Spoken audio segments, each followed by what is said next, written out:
Naparito ako para tuparin ang mga ito.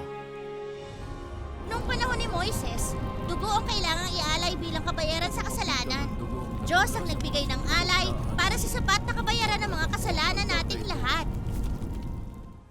At sino man ang maniwala kay Jesus ay napatawad na.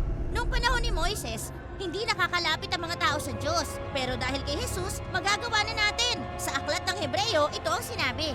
Ang paglapit nyo ay hindi katulad ng paglapit ng mga Israelita noon. Lumapit sila sa isang bundok na nakikita nila. Ang bundok ng Sinai na may nagliliyab na apoy, may kadiliman at malakas na hangin. Hindi, dahil ang nilapitan nyo ay ang bundok ng Zion, ang lungsod ng Diyos na buhay.